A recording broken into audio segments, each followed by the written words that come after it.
Alhamdulillahi Rabbil Alameen, as-salatu was-salam ala Sayyidil Mursaleen wa ala alihi wa sahbihi ajma'in. Inshallah, today we will continue with the discussion relating to Usul-ul-Fiqh. Yesterday we discussed the history and the development of Usul and Fiqh, so we had some better understanding of how it came about, how the science was codified. Today I want to focus upon the subject of the definitive sources and the speculative sources, okay, i.e. those sources of Sharia, the sources of Sharia, because within Usul there are different subjects. One of fundamental subject is the issue of the source of Sharia. Then on top of that there are issues like other qawaid, principles, okay, which help you understand and help us derive ahkam, such as the principle of istisab al-asal, the carrying on the original rule, or mahfum al-mukhalafat, the opposite understanding in these things. These are other principles, but when we're talking about the subject today, we're going to consider the subject of what is the source of wahi, of revelation.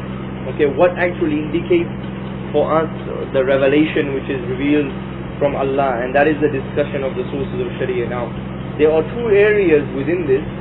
One is the area of what is known as the definitive sources, the qat'i sources. Okay, those are the kitab, the sunnah, ijma, sahaba and qiyas. I'm not going to focus so much on them today, because those are going to be independent subjects which we need to go into in much more depth. So we will have independent session on the Quran, the sunnah, ijma, sahaba and qiyas, so that we can understand them in much more detail, because they, of course, those are the sources that we accept. And today we're going to go more into what is considered or thought to be as sources of Sharia. Okay, they are known as the secondary sources. Some people consider them as the secondary sources. They are the sources which are zanni, okay, they are speculative, i.e. they are not definitive. Now, before entering into the discussion, we need to understand why is it that we say that the sources of Sharia must be qat'i in our view, right? Not in everyone's view. The reason in our view that the sources of Sharia must be definite is because they are the source of wahi, of revelation. The source is different to the branch. You understand? The branch can be something indefinite, but the source is the actual basis by which you derive the ahkam. So if the source is indefinite, that means everything which will emanate from the source is indefinite also. Okay? So we say that the definitive things, i.e. those things which are actually linked to the aqidah, which emanate from the aqidah, which are definitive, right, which we cannot have a doubt and speculation on, those are the only, and this is the firstly an intellectual argument, right? So there are two ways of discussing this. One is intellectually we understand that why is the source need to be definite. Then secondly, we will come to the appreciation that all of the secondary sources that people believe in or think they are sources, in reality they are not anyway. When we go through each of them, we will find that there is arguments against them, and our arguments are strong against them. So some people may consider them as sources, but we do not. So we view them as sources, some of them by shubhat dalil, by a semblance of an evidence, meaning we believe they are weak, but still they are not in the area which is non-Islam, i.e. they are still legitimate, right? And in these sources, the secondary sources which we're going to talk about, there is also current confusion. So you need to be aware of the contemporary confusion and also the classical confusion, meaning historically the arguments related to them, and in the contemporary age people have taken these sources as even when it conflicts with the primary source in precedence, right? So we're going to discuss that. For example, one of these sources is that the issue of getting a maslaha and repelling a harm is an illah, okay, of the Sharia. That is a source we do not accept. However, even the ulama that accepted that, right, they accepted it on the basis that it does not conflict with the primary source. Okay, but today they've forgotten the primary source and take that, and the people, so-called contemporary scholars that like Qardawi and so on, that portray themselves as people of knowledge, will quote, look, Shafi'i said this in Muwafaqah, this person said this, they're talking about the same thing as me, and they will apply it. And somebody without real knowledge will look at their argument and say, look, see, they've got an argument, they've got some evidence, they've got, see, even the great ulama of the past discussed that. You see the issue? people are taking the sources which are secondary. So Shar'a man qablana, okay, the Shari of the previous prophet, which we will discuss as a secondary source. People today will say, yes, Yusuf alayhi salam was part of the kingdom of the king at his time, therefore we can enter the government, no problem. Even though the Shar'a man qablana is when it does not contradict our Sharia, even according to the people who accept it, like the Hanafis. But yet they take it in when even what they believe it contradicts our Sharia. Secondly, the incident which they quote about Yusuf alayhi salam is inaccurate anyway. He did not do that. But regardless, the principle is there that sometimes people will quote something. So even in India, many of our brothers, when they have discussion with some of the ulema, they will say, no, the previous Anbiya, this happened, and they quote for Tawheed, that's it. So the deen has nothing to do with ruling. Right? This type of issue. Well, so can you see how they've got mixed up on what is considered as the primary source and what is the secondary? Or they'll quote a ra'i of a Sahaba, the opinion of a companion, even when it conflicts with text, or even when it seemingly conflicts with reality. Like on the issue of sighting of the moon. They will say, Ibn Abbas said, no, look, that there is a moon in the people of Muawiyah, of Asham, follow themselves and we follow ourselves, so that's it. And they will quote it as if it is a dalil, even though it conflicts with the reality and understanding of reality today and the text.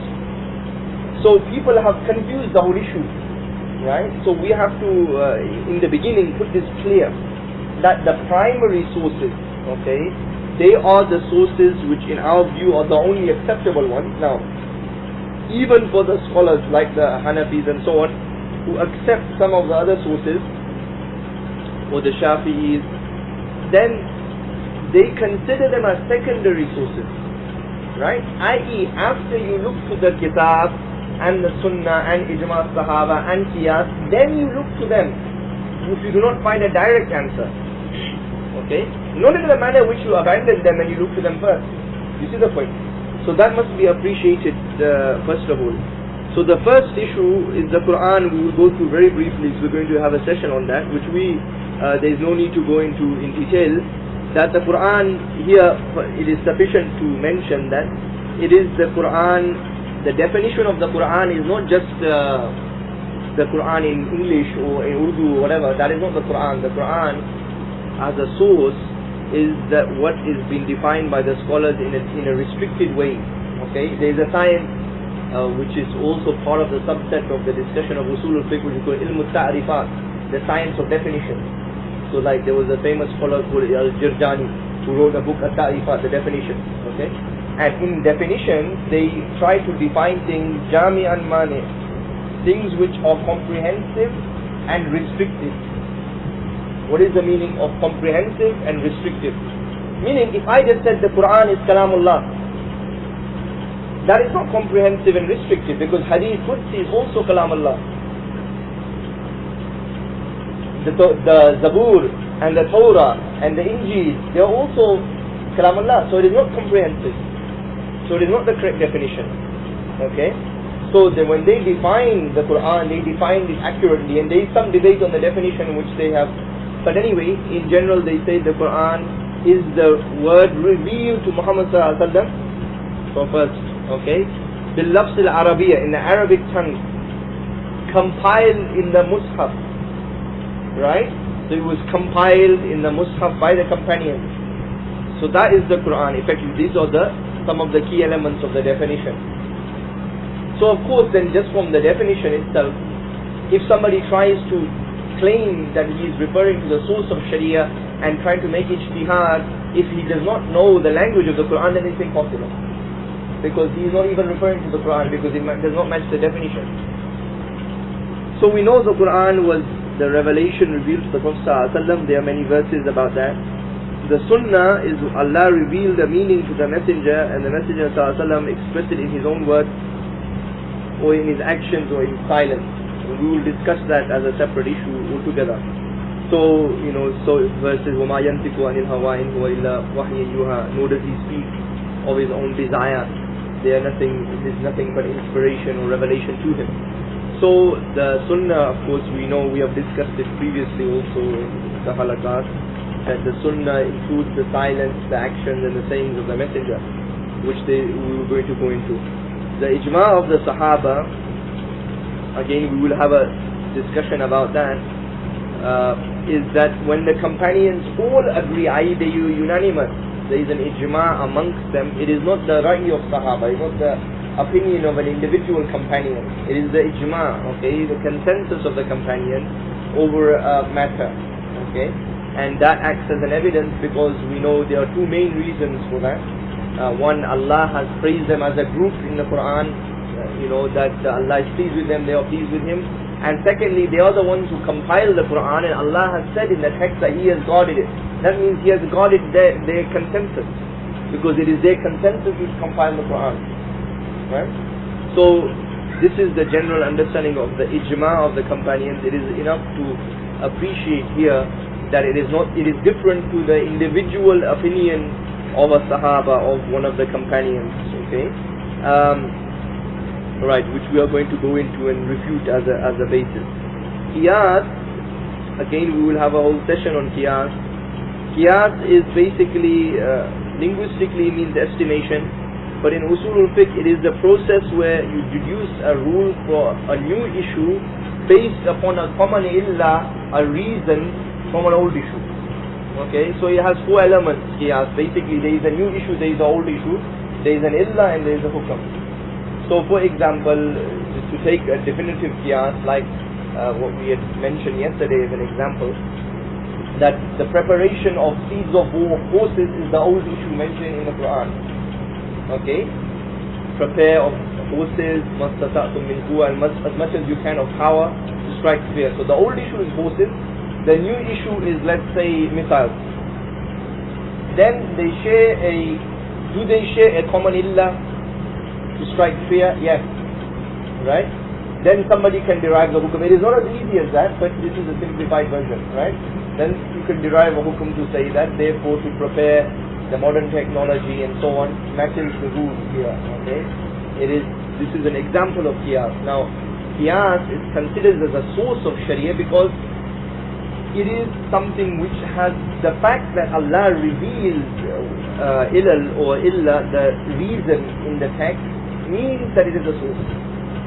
If Allah had not revealed it, then of course it is not a source. The fact that Allah has put within some of the text, so for example when Allah told the Prophet ﷺ to distribute the spoils of war to the Ansar and not the Muhajirin, he said so that it does not become a dawlat, does not become a circuit among some of you. So he's given a reason in the text. Okay? Therefore, this reason they can be applied. Say so it came a time where the Ansar were rich and the Muhajirin were poor. Then you would apply the rich illah, not the example. The example is that the Ansar were given the money. Then the illah, the reason is what Allah wants you to follow, not the example. Right? So, we're going to have a whole session on that. There's many issues related to qiyas, many misunderstandings, and we have to discuss how to, the different types of illah, the explicit, the implicit, the derived, the one through analogy. So we'll have a session on that, but it is sufficient to appreciate here that qiyas is qat'i evidence, because somebody may say, no, the evidence is khabar ahad, it is from hadith. It is true, they are hadith, like the Prophet ﷺ said to Mu'adh and Abu Musa al-Ashari, what will you rule by when you go, or judge by when you go to Yemen? And they said the kitab, then the sunnah, and then we will make qiyas in one narration. We will estimate new issues with old issues and judge. And the Prophet ﷺ verified that. So that is not the root evidence for qiyas, that is an additional evidence. Because we don't make it a root evidence because it is shubhat dalil, i.e. somebody could argue it is only or it's khabar ahad, it is not mutawatir, this hadith, so it's not qat'i. The root evidence is the fact that Allah revealed illah in the Quran, which is qat'i. The qat'i, the definitive reasons which are given in the text is the evidence of qiyas itself. Because if you do not follow those reasons, you are sinful, because it is definite Allah is saying follow the reason, not the example. Okay? So the root qat'i evidence for qiyas is the Quran, where Allah has given the reasons for it. Where Allah is saying that from not follow the example. Yeah, from the language. Yeah, from the language is clear. It is, nobody ever has disputed that ever. Nobody ever disputes, even the Zahiris, even they call it qiyas jali, the they don't like to call it qiyas, they call it ijtihad. They will say, oh, it's part of the nafs. They say it is from the text. But they still accept it, even the Zahiris do not doubt it. Because to doubt it is kufr. To say that, no, Allah does not mean strike fear into the hearts of the enemy. He does, it is clear, He has given the reason to strike the fear. The example is therefore just an example. Yeah? And nobody will ever think that today we need to prepare horses for power. They would be insane to think that. So, it is whatever is definitively mentioned is the definitive evidence for qiyas. Now, additionally to that, we have mentioned here, the Prophet ﷺ taught the thinking of qiyas. Okay? So, he taught the way to think like that.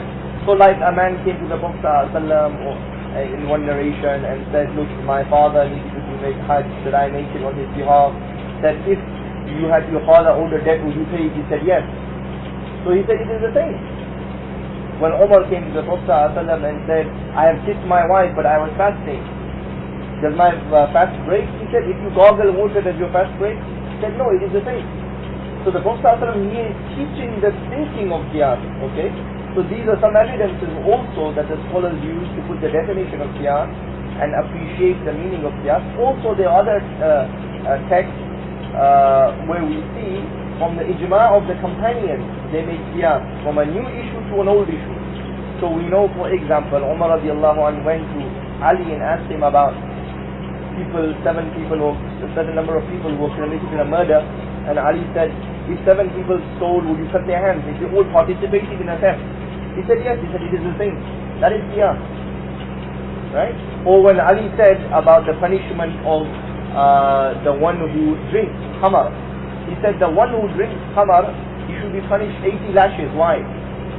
Because the one who Allah has mentioned in the Quran, the one who makes accusation for zina on someone, okay, he is lying and he makes accusation, then he should be punished 80 lashes. Therefore, if somebody is going to drink alcohol, it is likely he will accuse, because he cannot control his own sense. Therefore, it shares the same issue here, the hukum. That it is, so this is a type of qiyas, okay, which is more complicated type, but it is a type of qiyas nevertheless. That here, he is analogizing and saying, therefore it shares the same hukum. Write down the question. Okay? So, the issue here is that these are examples in ijma' sahaba. So we can say the evidence for qiyas is the kitab, the sunnah and ijma' sahaba. Right? So it is proved by all of them.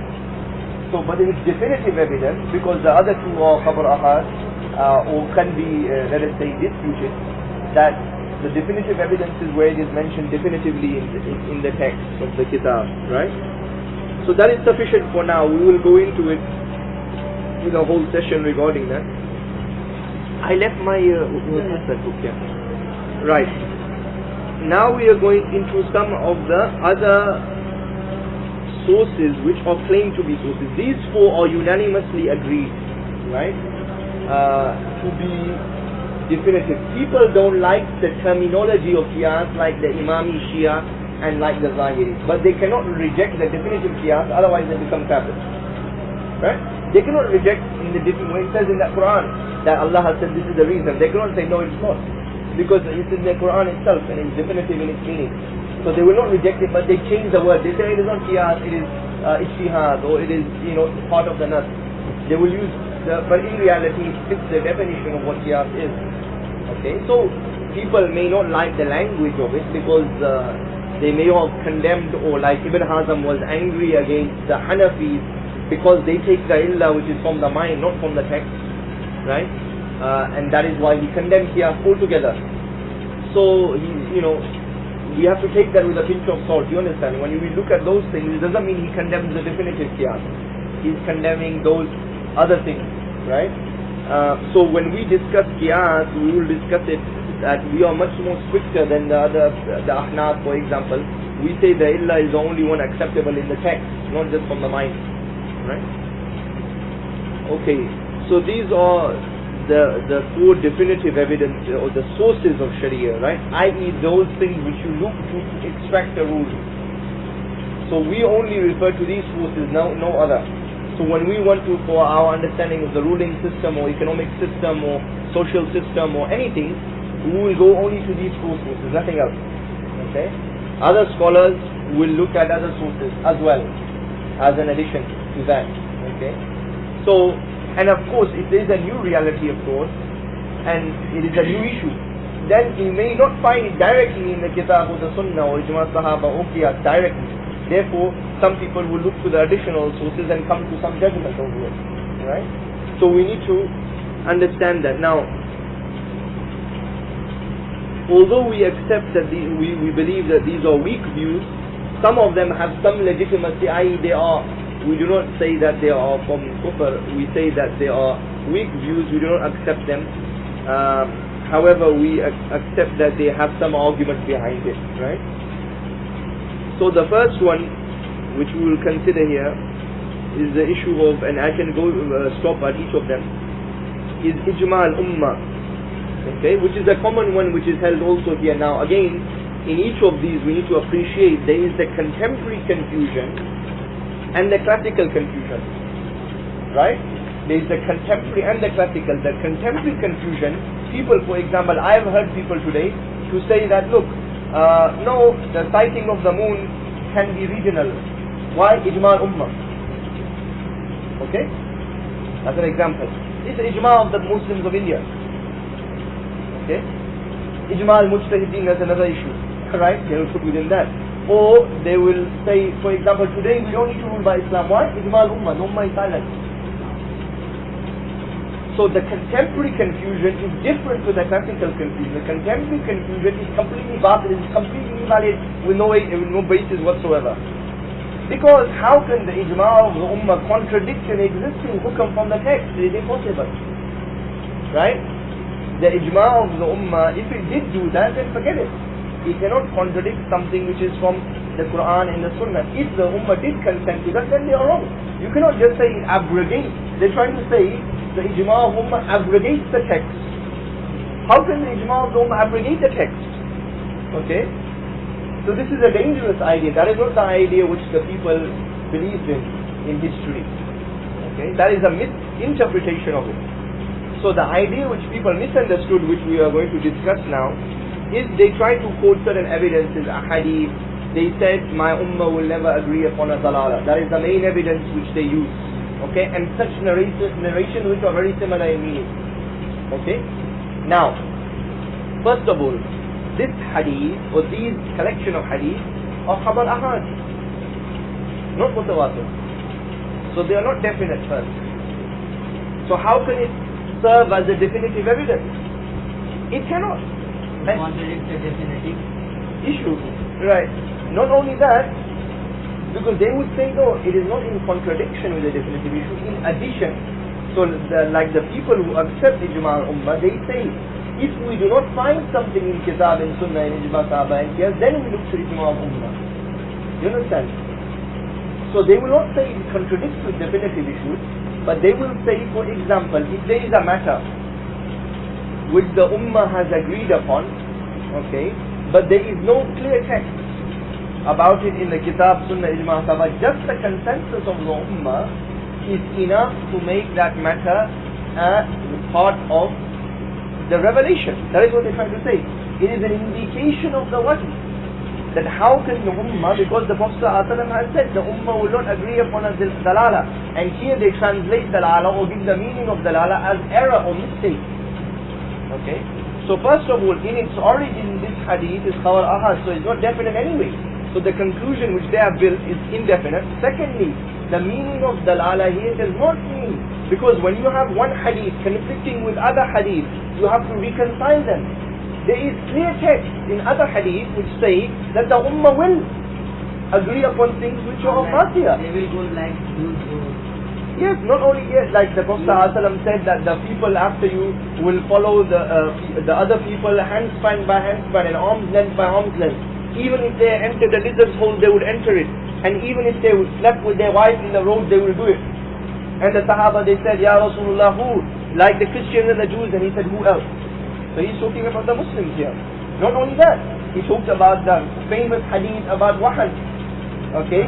A time will come when your numbers will be great and the kuffar will surround you as people surround a dish and they will fight over you. Okay? And the Sahaba asked, will your numbers be few? He said, no, your numbers will be great, but you will be like the scum on the sea. Okay? And why would that be? Because you will have wahan, you will have the love of the world, the hope of the dunya, and the fear of death. Okay? That is the reality. So here, these ahadith indicate that the ummah will. Not only that, there is a long narration in Bukhari, which is narrated in the book Khilafat. Okay? It is in there, the full narration, which is mentioned in there. It is a very good narration. That narration, the Prophet ﷺ said, somebody asked him, one of the companions, that would there be evil after this goodness? Meaning after your time, would there be evil? He said, yes. And he said, what should we do if we were to face that? Right? He said, adhere to the Jama'ah and the Imam. The Jama'ah and the Imam. The Jama'ah means the body of the Muslims behind an Imam. Right?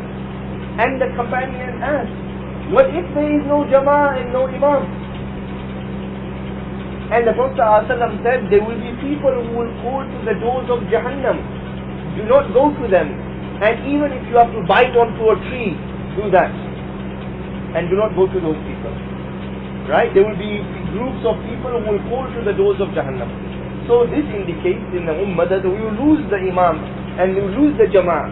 And there will be people like today who go to the doors of Jahannam and we should not go to them. So there are many ahadith such as this that indicate that the Ummah will agree upon sin. So the meaning of dalala here cannot mean, it is not a strong argument to say that it means the dalala in the sense of mistake. It must mean, what is mentioned, وَلَضَّالِّينَ, as I mentioned yesterday, the misguided ones, which means kufr. That the ummah as a whole will never apostatize. Okay, that is true. And that has never happened. The ummah as a whole can never apostatize as a whole. There may be a few apostates, meaning people who commit murtad, but not the whole of the ummah. So that is the understanding. Okay, so that is the basic argument that people put forward. And today, for example, the ummah has abandoned, we mentioned, has abandoned collectively the fard of establishing Islam. So that means the reality contradicts that their meaning, so it cannot mean that. So therefore, their understanding of that issue is wrong. Okay, I will pause there because we can go through each of them and there will be questions on each. So we can take some questions. Any question or issue? खबरें आप ये भी रह सकता है दलील के तौर पे. You can take khabar ahad as dalil, however it is not qat'i dalil. Right? So khabar ahad, that is also a difference between the Zahiris and us. The Zahiris believe that khabar ahad, if it is sahih, they consider it the same almost as mutawatir. Okay? And therefore they say those who reject khabar ahad, they proclaim kufr on them sometimes. Some of the Zahiris. Khabar ahad means the report which is less than definitive. Okay? So definitive report is from a group of people to a group of people to a group of people, like the narration of 2 rakahs Fajr. It is narrated by many companions to many of the tabi'een, to many of the tabi'een. So there is a huge number of reporters. The minimum for what is known as tawatur or mutawatir is 5, because Allah has said in the Quran that for the witnesses, if they are unknown to testify to their truthfulness, you need a 5th person. So the scholars say here they have put a condition, Allah has put a condition of 5 as a minimum number of achieving definitive truth. Therefore, how could we achieve definitive truth in less than that? Okay, but minimum number of 5 doesn't mean that 5 any people, 5 people like Ali radiallahu anhu, meaning good people, okay, who are of trustworthiness, then we can accept it. So the mutawatir is definitive. Now the khabar ahad, we will discuss that, can be taken in ahkam sharia, not in aqidah, not to be part of the root of aqidah. It can be taken in the furu. but not in the root of Aqidah, which we will discuss, because the Aqidah must be definitive. The furu issues can be speculative, can be debatable, but it can be taken in Sharia, right, and should be taken in Sharia. However, the one who denies the hukum which emanates from a khabar ahad, even if there is no other text from that, is not a kafir, is fasik. For example, the Prophet ﷺ said in Muslim, reported that whosoever appoints a woman as a ruler will never be successful. This hadith is khabar ahad, meaning it is not mutawatir, it is not definitively established, but it is sahih, it is accepted. Okay? So if somebody says, and there is no other text upon this subject, really, okay? So if somebody says, look, a woman can be a ruler, or support a woman as a ruler, then this is fisk, not kufr. But if somebody says that 2 rakahs of fajr are not obligations, then it's kufr. Yes, because one is qat'i and one is dhanni. That is the difference, isn't it? The qat'i and the dhanni, one of the main reasons for identifying it is to identify iman and kufr, and to identify definitiveness and what is not definite. Okay? So if somebody rejects the 2 rakahs of fajr, then of course that is contradicting a definitive rule which is established. So somebody rejects the concept of khilaf altogether, that we do not need to rule by whatever Allah has revealed, which is qat'i, then that is disbelief, right? So khabar ahad, we accept it in ahkam sharia, okay, but we are saying here it cannot be as an usul. Why? Because it is speculative itself. A narration which comes from khabar ahad, which is open to debate, and even in dalala is not even qat'i here in meaning. So it can have multiple opinions about it. So how can it become the source by which you derive other rules? Because the source, remember, when we go back to the original meaning, is to do with wahi. You are trying to say, so look, how can it be that all of us collectively agree upon something and it becomes wahi? That's what we're trying to say. That's what ijma al-ummah is. Ijma al-ummah is when the ummah accepts something that is an indication of the wahi. How can that be? Right? So that is the argument here, that we accept the hadith, but we say the meaning is something else. Yeah? Any sahih hadith, of course, to reject it, if it's khabar ahad, is fisk, because then you are rejecting the reporters of the hadith, and to accuse the Muslim of lying is fisk itself, because they were just, and they were companions and tabi'in and so on. Any other questions about this issue? I want to know that this is criteria of judging Sahih Hadith and Mutawatir Hadith. We are going to discuss it. There is one of the sections which we will go through, the science of hadith. There is some areas which are accepted, some are debatable. Okay? But the distinction between the khabar ahad and mutawatir is unanimously accepted by everyone. Right? It's like we say, there's an hadith says was that no, it's not accepted as Sahih Hadith. Somebody do not accept Sahih Hadith, it becomes kafir. Yes. So that is the extremists amongst them. That's because of their lack of understanding. But they even said that if we say that it is not so it is this might be your certificate, our certificate. yes. No, it is not ours. That is why I have included a document for you called the Iman must be definitive, and it goes through the quotes of all the scholars and history, or many of the prominent scholars, and what they have said and the evidence for that. The reason why there is the problem with the Zahiris, they say Iman and action, they are one. Yeah? Action and iman is the same thing. So therefore, also they believe that in hadith also, that it is reported by the companions, it is sahih, that's it, it is definitely to reject it is kufr. Now, the ones who are knowledgeable amongst them will appreciate that distinction. They do say it, but I have discussed with them. And a higher level, they will say yes, okay. Because there are simple questions where you can catch them out on that. You say, okay, if somebody rejects a meaning from Sahih Hadith, okay, you say they are kafir, right? Okay. What if I believe they are Muslim? If I say the Qadiani are Muslim, what does that make me? That makes me kafir as well, isn't it? For you to reject if somebody rejects the finality of prophethood, as an example, which is definitive, they're trying to say they are both exactly the same, you see, Sahih and Mutawatir, right? So we say, okay, what is the test? The test is this. If somebody is Qadiani, he's definitely kafir. If I say, no, he is Muslim, I believe he's part of the Ummah, he's legitimate, he's part of Ikhtilaf, then I also become kafir, right? Okay. So, let us put the test. Then, if somebody rejects a meaning from Sahih Hadith, like the Mu'tazila, who rejected Azab al-Qabr, right, as an example, and other things, which are from Khabar Ahad narration, then they would become kafir, and whoever accepts him as Muslim becomes kafir also. That means the whole ummah is kafir, everyone, apart from you. Because everybody accepted it, nobody said they are kafir. Muslim, of course, they are considered as deviants, but they are Muslim, right?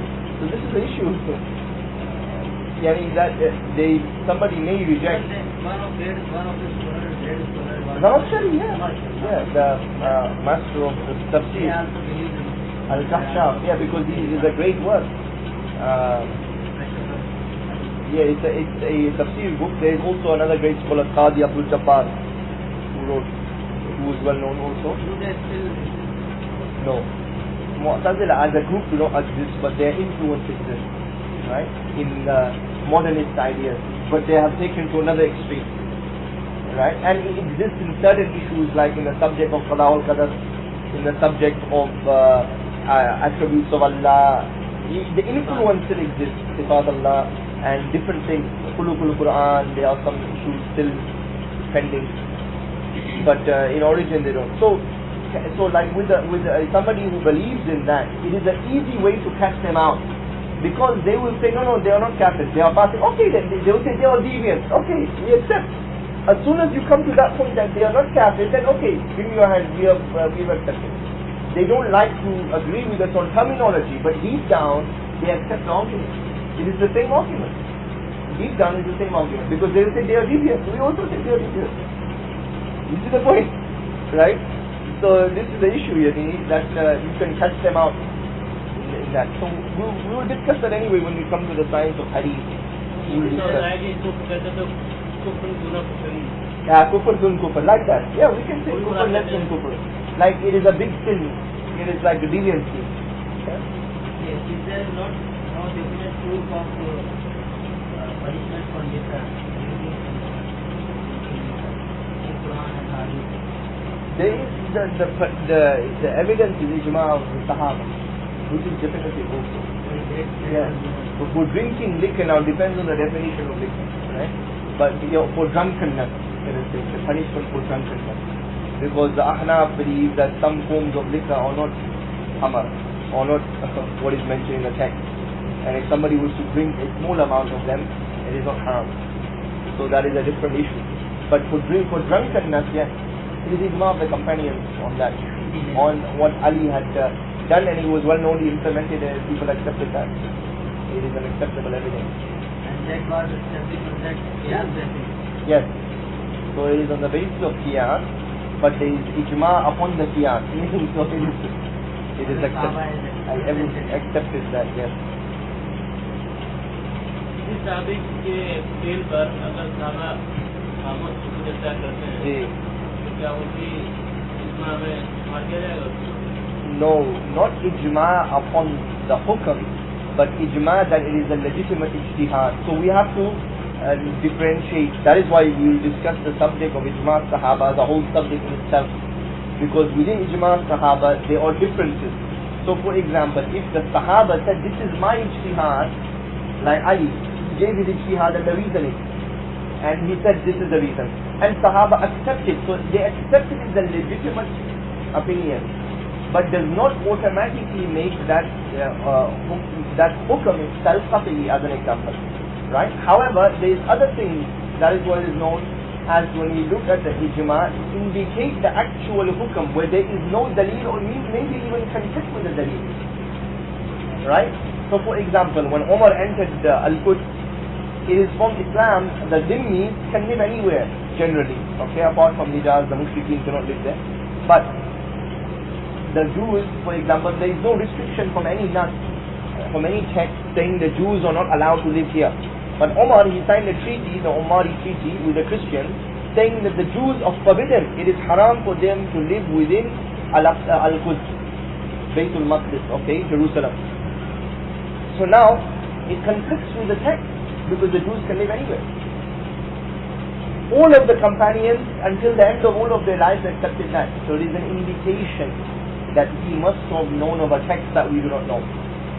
So Ijma' al-Sahaba is an indication of the Sunnah. Because not all of the hadith, it is possible that some of the hadith were not transmitted to us. Similarly, the death of the Prophet ﷺ, to bury the dead is fine, but they delayed it by appointing the Khalifa, and that conflicts with the hadith. But it is Ijma'. So Ijma' has conditions. We have to look at the detail. Is it ijtihad or is it something else? Right? So here he was not saying this is my opinion and people debated it. It was just the rule. Everyone accepted it. He just did it and everyone accepted it. Which is known as Ijma' al-Sakuti, the silent consent, the silent Ijma', which they accepted. So there are many things. Now, like Sunnah is a source.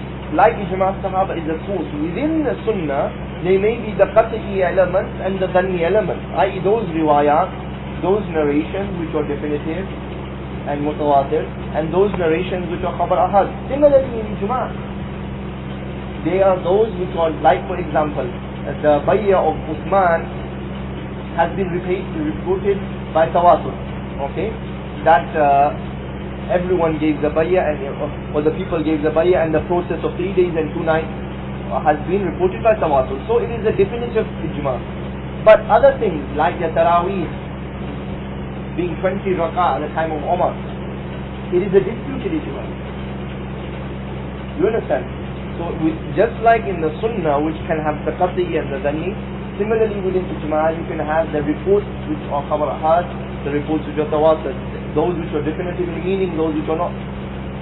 So that is why some people they argue against that ijma' sahaba, which is a dalil, but they argue against that and quote the hadith about 8 rak'ah, okay, and there is a dispute over that. So this would be appreciated. Okay.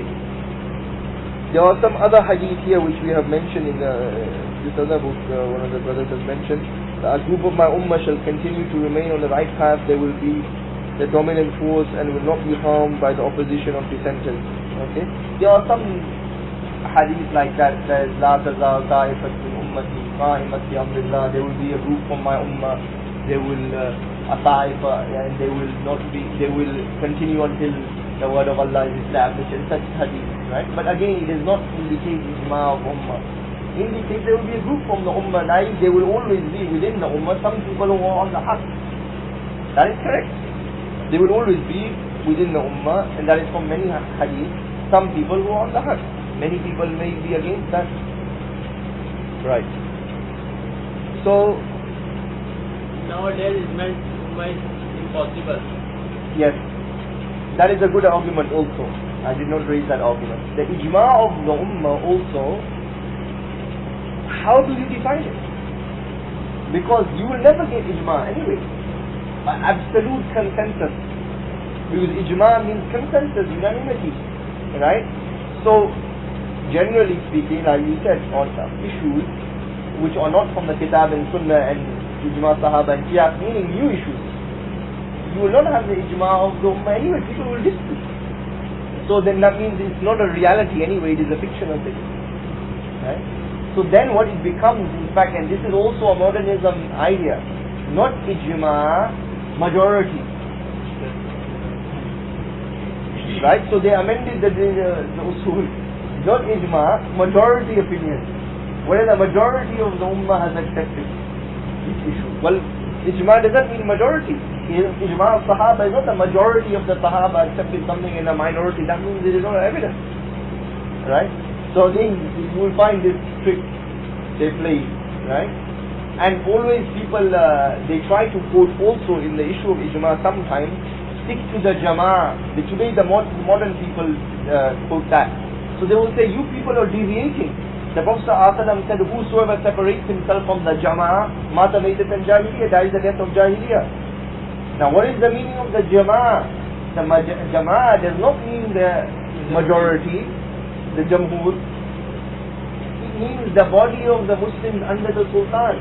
Because the hadith continues. It says, those who withdraw their hands, it's exactly the same hadith. The same hadith says, whosoever withdraws his hand from the Sultan dies the death of Jahiliyyah. And also when the Prophet ﷺ in the hadith connected, he said, stick to the Jama'ah and its Imam. So the Jama'ah's meaning really exists when you have an authority. Then we must stick with the body of the Muslims under the Islamic authority. That is why the saying of Umar as well, that there is no Islam without Jama'ah, and there is no Jama'ah without Sultan, without authority. So people mix up this issue. That is also very important, because see, of course, these are principles to understand outside, but in the modern day, we have to understand the modern misinterpretations of the original discussion. Okay, this is one of the most common ones you will find. I have seen it in many places and many discussions. Majority. People say it is a time of fitna. Yes. And it is mentioned in time of fitna, people separate themselves and go with their goats and. Yes. We have refuted that in the book Khilafat. Okay. In the it quotes this hadith from Bukhari, which says, separate from all the groups who go to the doors of Jahannam. So it doesn't mean separate and isolate and stick to a tree and sit in with your goats and that's it and do nothing. It means separate yourself from the people who go towards the fitna. और इसमें भी mention किया गया है कि किसी के खिलाफ तलवार में उसका खून नहीं बहाया जाएगा, कि पता नहीं कौन हक पर है कौन ना हक पर है. ऐसी बात. No, there is a hadith. The Prophet ﷺ says that when two Muslims fight, both of them are in Jahannam. Okay. Now here this is indicating the fighting which is not allowed. Right? So this is clear that okay, yeah, we should not raise arms and fight other Muslims. That is, we don't reject that. However, if there is a legitimate war which Islam has sanctioned, like the fighting against the Bughat, the rebels, then that's fine, even if they are Muslims. Okay, because the hadith now is outweighed by the text about Bughat, which are also from the hadith and from the ijma of the Sahaba. Abu Bakr fought the people who rebelled and so on. So there are clear texts indicating that. Right? But this issue you must look out for the people who mistake the issue of ijma al-ummah and play with the issue of that and relate it somehow to the subject of majority. Okay, so they say that the majority of people today say this, and the majority, so they will use these types of arguments that is not valid.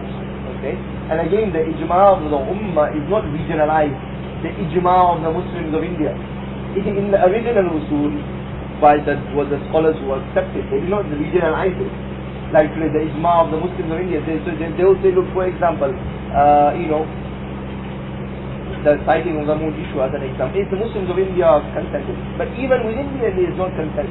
In Kerala is different opinion, in Tamil Nadu is different. But why are we restricting ourselves with the borders with the kuffar group? That is not something we restrict ourselves. If you want to take ijma of the ummah, then you have to go to the whole ummah as a whole. So that is not acceptable. Yeah. Okay. A subset of that, which in this section does not discuss it, but it is a subset of ijma al-ummah, have a similar argument for the issue of ijma al-mujtahideen. Right. So it is important to appreciate that the ijma al-mujtahideen argument has a bit more, let's say, slightly more weight to it, even though it is wrong, because they would say that look, the mujtahideen, they are the ones who have the ability to extract the hukum from the text, and they can determine what is shubhat dalil, what is semblance of an evidence, and what is not. And therefore, by looking at the ijma of the mujtahideen or the ijma of the ulama in history, then we can know if something is part of Islam or not. Okay, and therefore it is sufficient as a dalil. Now the problem with the argument is this, the same issue, that you need a dalil to prove that first. You cannot use logic as the dalil. We can say yes, if the mujtahideen who are accepted made an ijma on something, it does give us a precedent to say that yes, this issue we must look at it, right?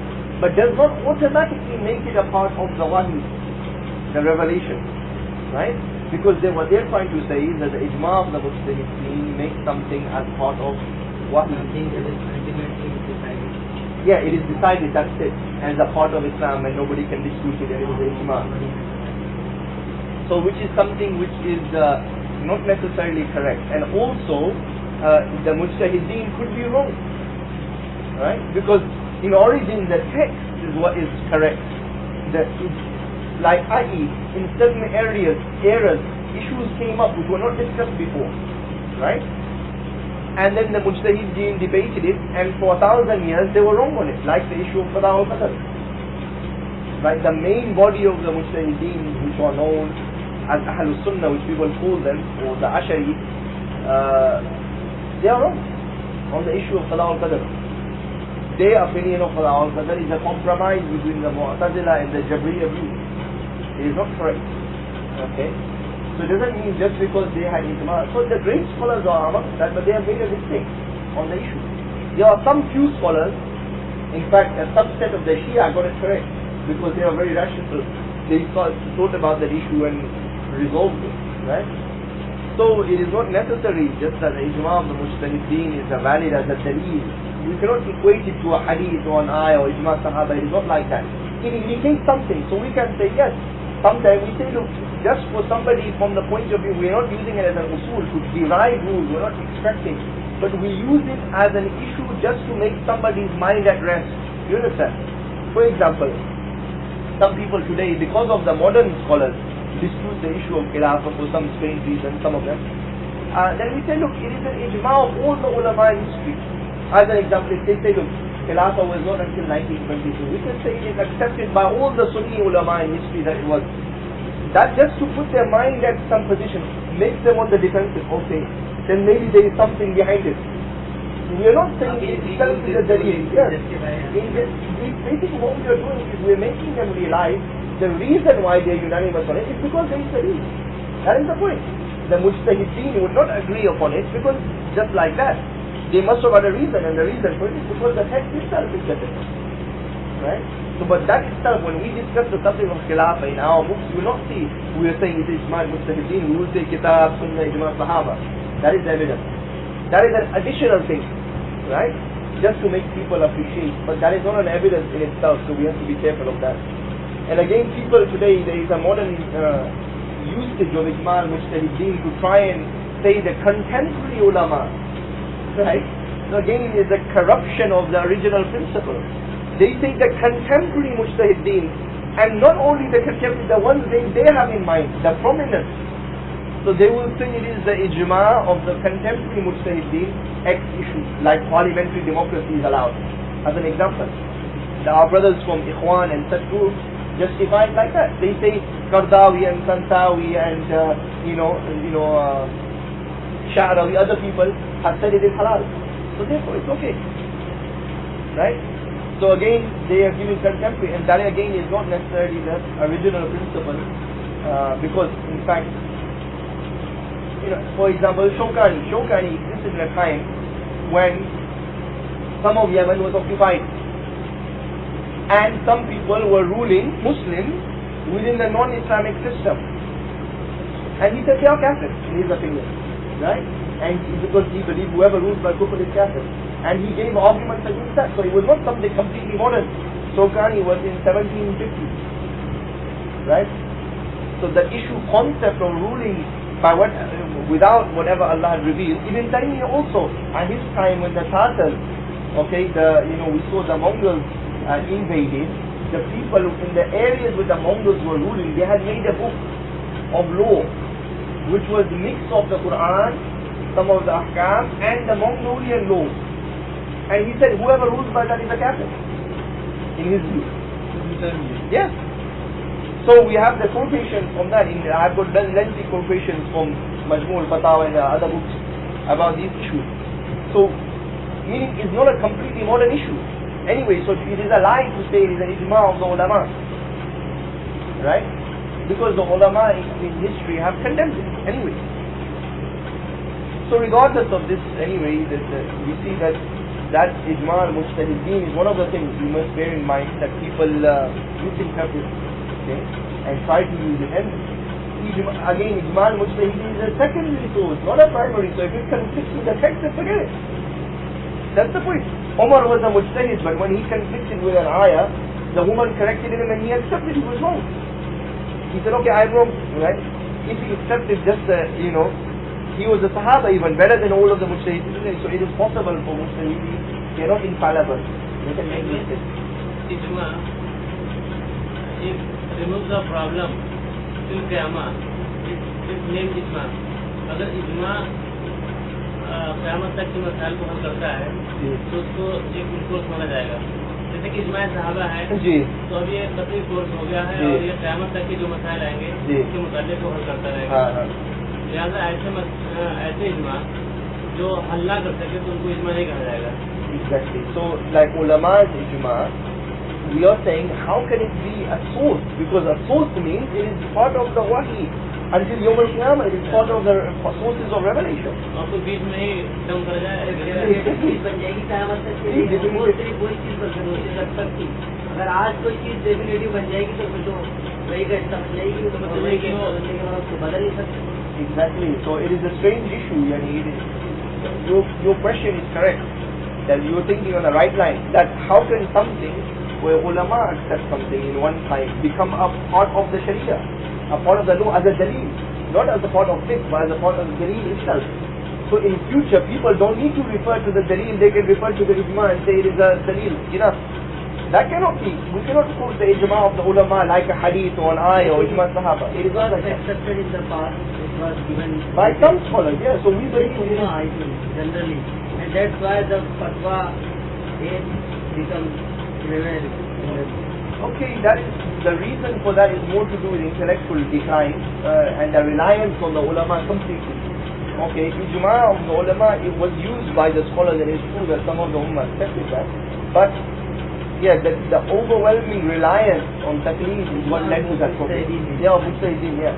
So the overwhelming reliance on taqleed became the issue, and that was due to other factors, the weakness of the Arabic language in understanding Islam, and so on. And as a consequence, then of course they would just refer to the people of knowledge and say whatever they say is true. Okay? And that is dangerous, because if the ulama and mujtahideen deviate, then you would leave. So Ibn Mas'ud radiallahu anhu, there is one of his old statements which is very nice. He said the jama'ah is haq even if it is one man. Right? Meaning even if one man is saying the truth, he is the jama'ah, the truth, he is the jama'ah of Muslims. It is the truth, basically. It is not the majority or minority or whatever we say. Okay? The question regarding ijma, if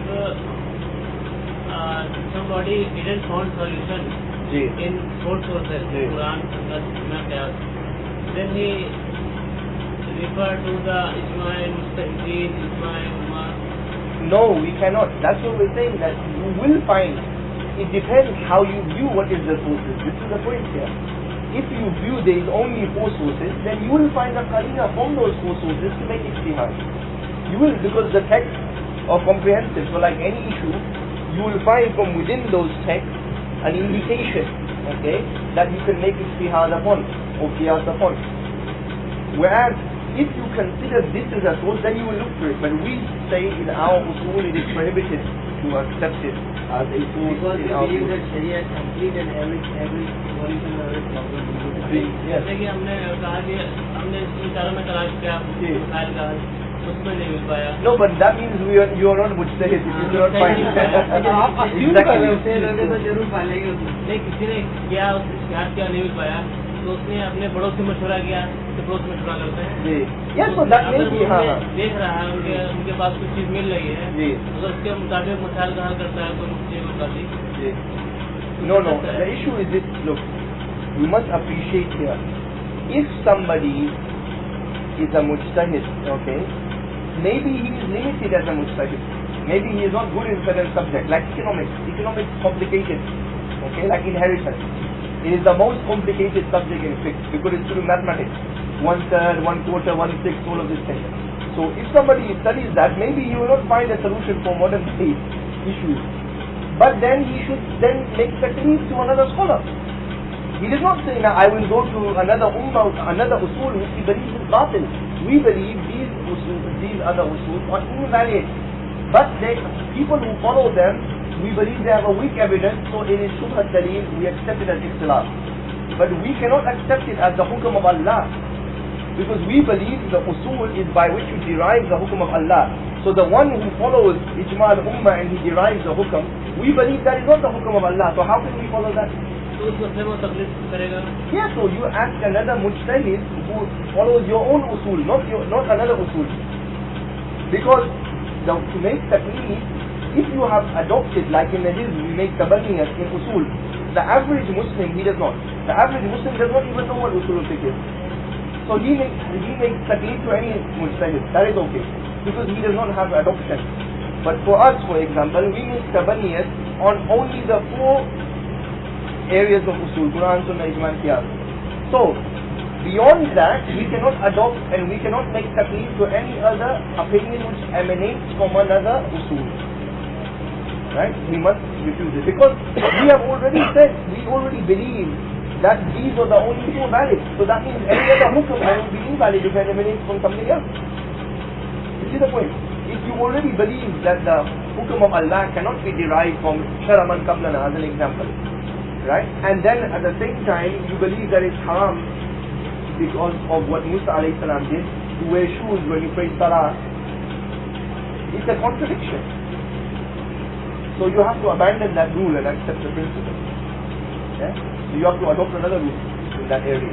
लेकिन उन लोगों को तकलीफ नहीं कर सकते हैं जो हमारे खुद के टकराव में. जी हाँ, वो उन लोगों नहीं, उन opinions में, उन ijtihadat. So you have to be more careful. Not all those people. You can follow them in the areas of kitab, sunnah, ijma and qiyas. Like the majority of salah is only to do with these 2 sources, majority. So you can adopt any madhab. But in some areas, like in furu areas, like wearing shoes, praying salah, Hanafis use Shar'a man qablana. So therefore we cannot accept that rule. Okay? Or in other areas like Malik says 37 rakats for Taraweeh, uses ijma of the a'mal of the people of Medina. So we cannot accept it. You see the point? So in those areas, in those ijtihadat, not in those people, but we can accept Malik Salah in general, because it is from the Kitab and Sunnah emanation.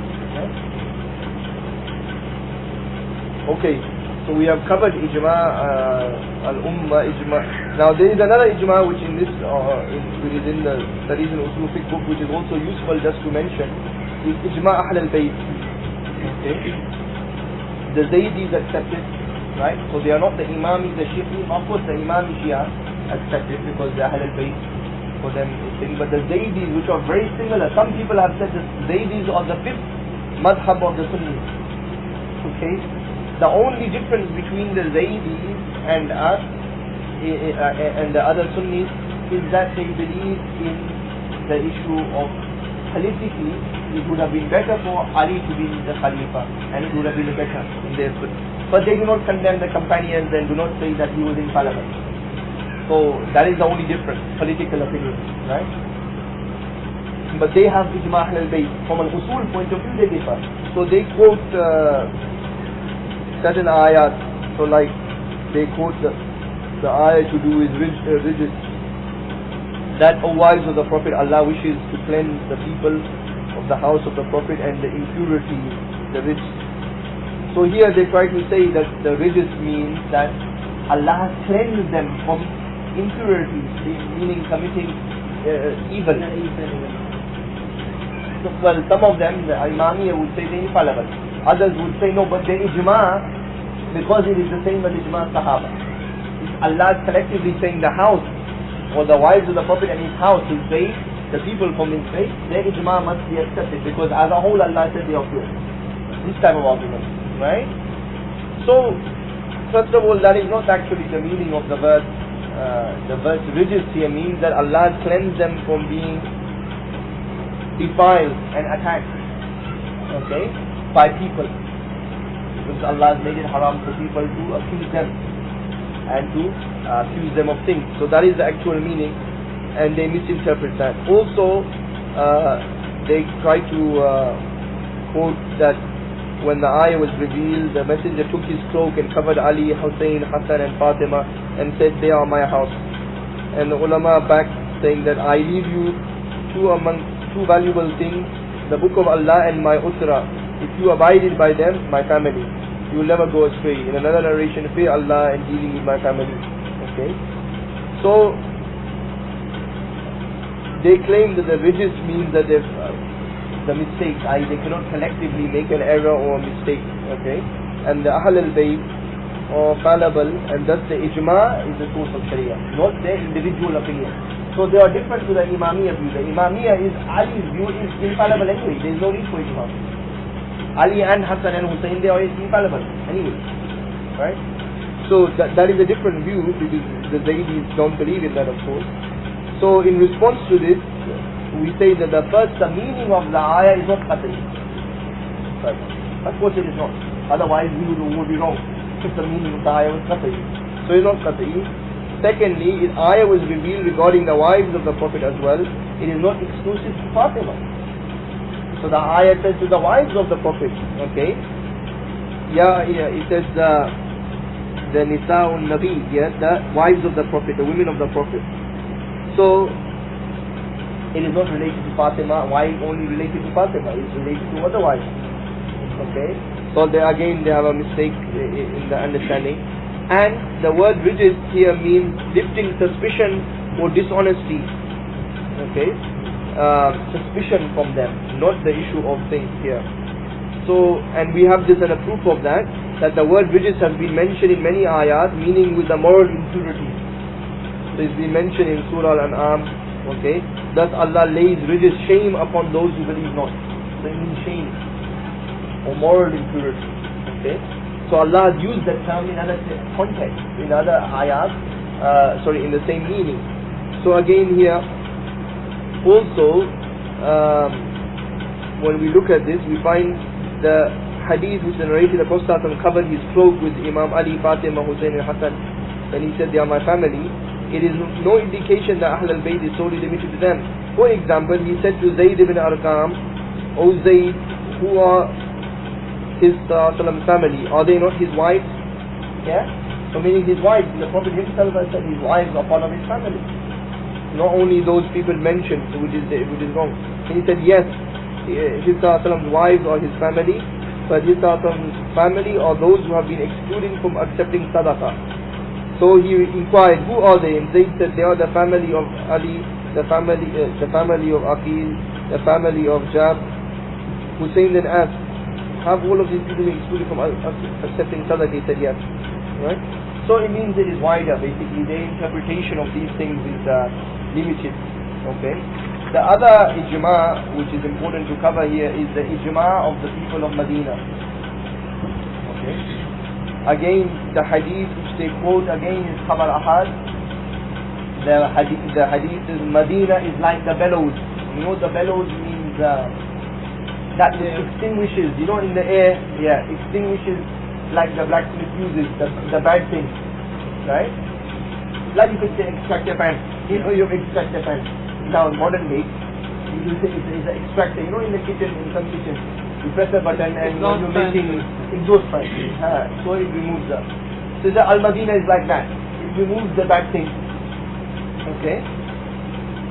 So some people quote this hadith, say, Medina.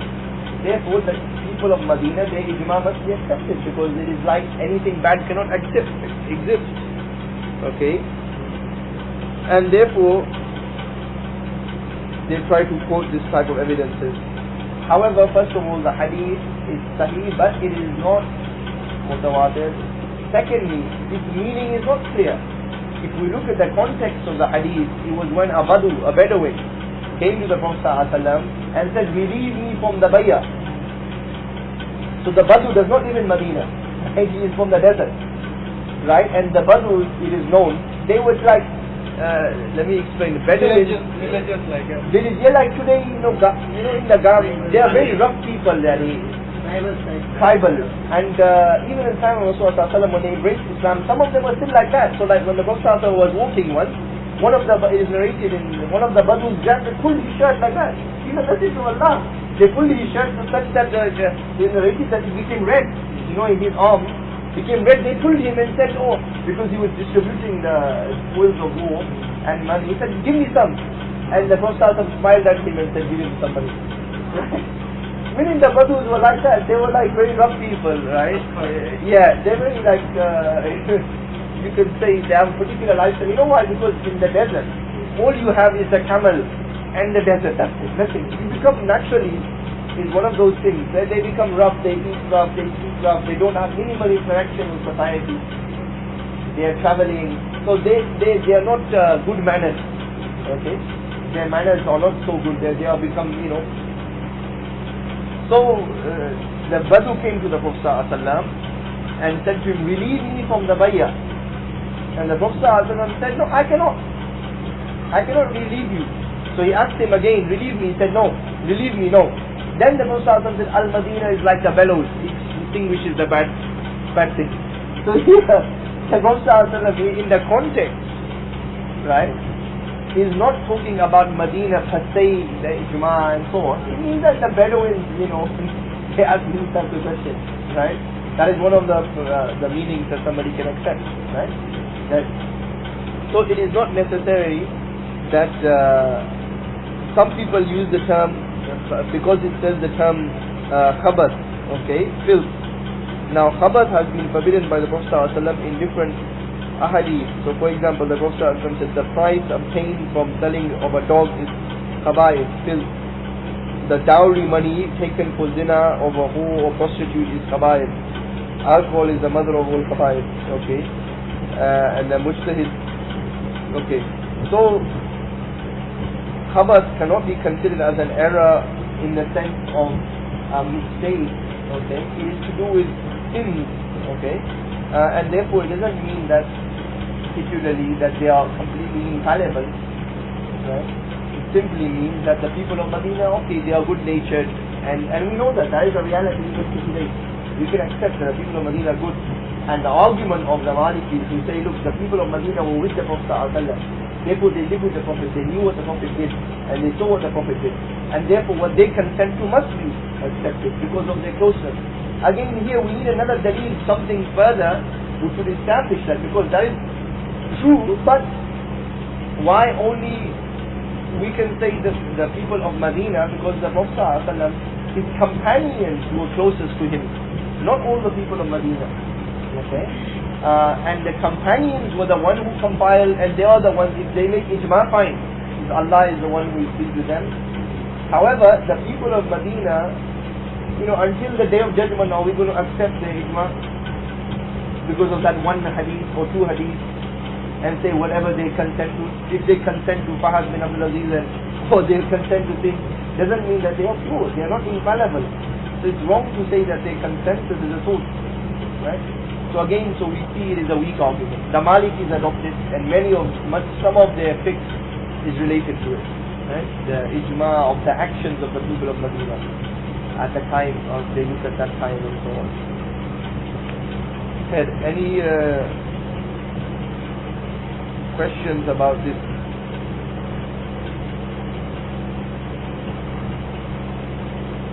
About these types of ijma?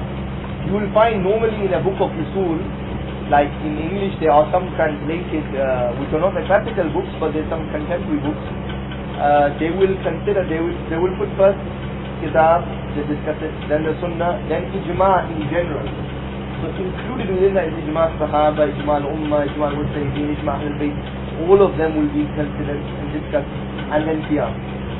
So doesn't mean all of them are definitive, right? It is just the way that the style of the authors when they discuss it. So like there are some books available, like Imran Ahsan Khan Niyazi in Pakistan has written a book, Series of Islamic Law. It is not bad, it is got some classical references, so it's okay, but it's written in some theoretical style. And there is one also from Pakistan, Professor Ahmad Hassan, professor of the Islamic Institute of Shar'i or something. He wrote a book called Studies of Islamic Law, Islamic Jurisprudence. It is available in Kitab Baqan illustration. And there is also a book which is by Principles of Islamic Jurisprudence by what is his name now? What is his name? Ahmad Hassan. I'll remember his name later. So there are a few books which are there. but you will find these things are discussed in them. But in those books, they do not make a heavy emphasis of the differentiation between the definitive and the non-definitive. We make the emphasis because obviously we have an adoption. They are just discussing historically the different views. Okay? So sometimes if somebody was to read that book, they may equate ijma sahaba similar to the other ijma. Okay? And that is why they may also believe it is disputable sometimes. And sometimes even ulama here, like some ulama I discuss with here, they say no, ijma sahaba is not a dalil. Like that. Said, and then one of them was from Salafi background. I said, well, and he was the leader of an Islamic group previously. I said to him, well, me and Abu Sa'ad were discussing with him, saying that, what do you mean ijma sahaba is not a dalil? Allah has praised them, they compile the Quran, all that. Then in the end, we had to go through long discussion. Then he said, okay, fine. I said, but it shows that they don't have an appreciation. They think everything is, they haven't actually grasped what are the principles of what are definitive, what we must accept, what we must not. Because by saying ijma sahaba is not a dalil, maybe in his speeches he is propagating that. Then that is propagating kufr, without knowing that. This is the point. So it is very dangerous thing, not knowing what is the definite and the indefinite sources, or mixing them into one. Yeah. Okay. Shall we continue upon the other things? Or do you have some question? You have some question earlier. You come, huh? Okay. It is better that you also clear during your talk. What is our adoption? What is the new thing that we adopted? It's different from the mark. And that is there is nothing really new in the terms of usul, because our usul is the same as many other scholars that who accept like the Quran, Sunnah, Ijma, Sahaba, and Qiyam. Like the Hanbalis as an example. I think they only accept those four from what I know. Right? So it is similar to other scholars. It is not something completely radically new. We may have within the different opinions that exist, our opinion will be closer, but we have independently arrived at it. That is the difference. like that we do not consider Yes. But that is not only unanimous, that is not only to us. There are many scholars who rejected it. This is the point. It is not what in usul, we are not different radically from the other people of Ahlul Sunnah. We are similar. Yeah, and you will find some of our opinions with some scholars, other opinions with other scholars. So even in fiqh it is like that. Right? And even in usul. So it is not that we are straying from the body of the Muslims. We are not. Because we accept what they accept. Accept it. Okay.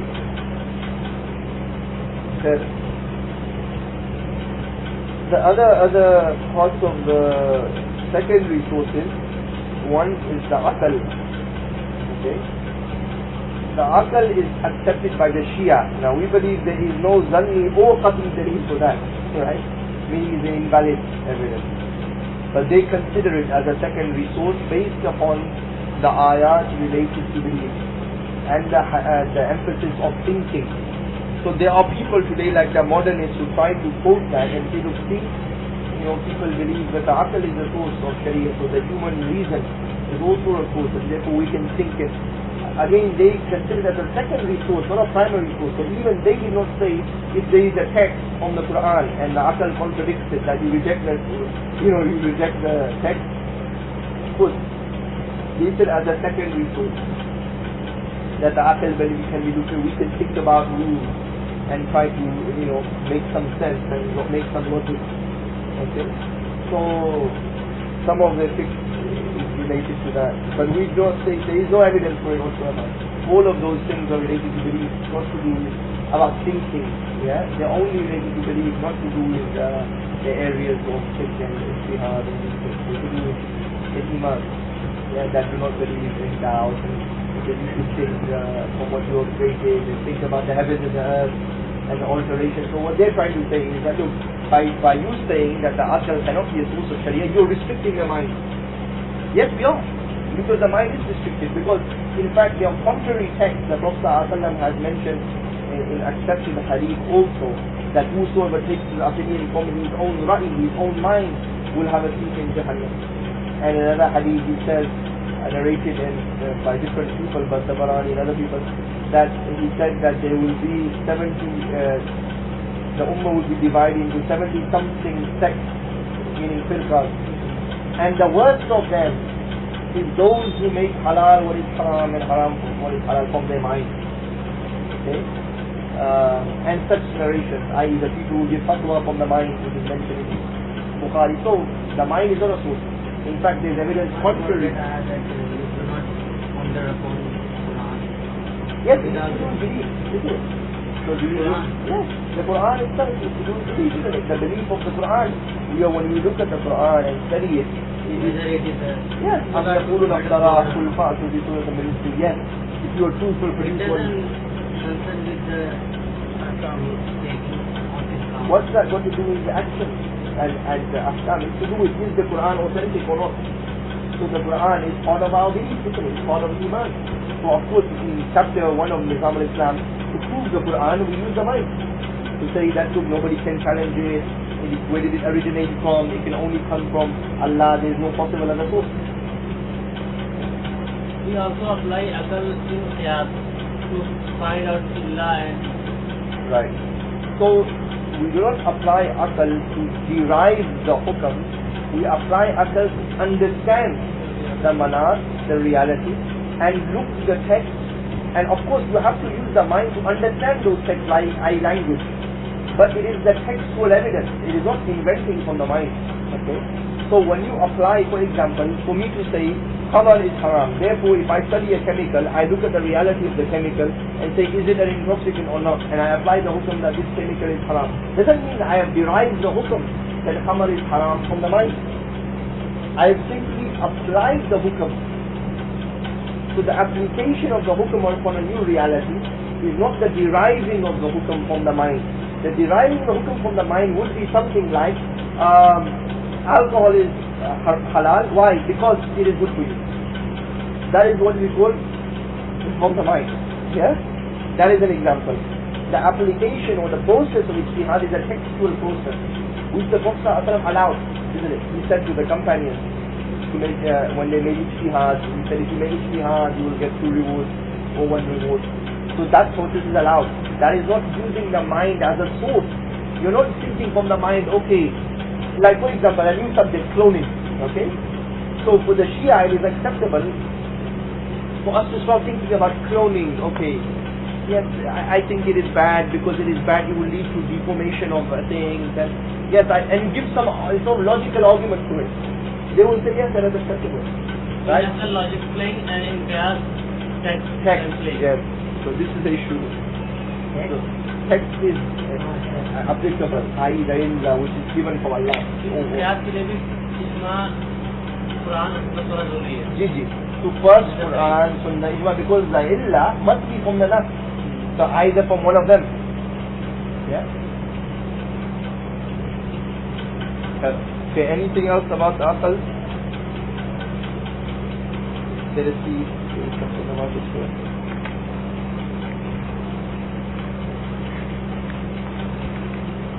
Okay, shall we continue to the ijtihad of a single companion, right? So this is a famous one also accepted today, that they quote the hadith, as-sahabikun nujum, the sahaba are like stars, whichever one you follow you will be guided, okay? Or follow my sunnah and the sunnah of khulafa ar-rashideen wa mahdiin, and the sunnah of the khulafa ar-rashideen and the mahdiin, either Mahdi revival.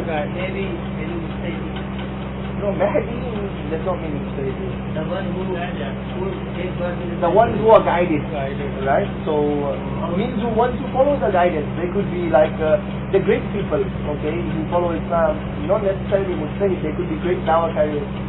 So the issue here now is people try to say, therefore the ijtihad of a sahaba is a dalil.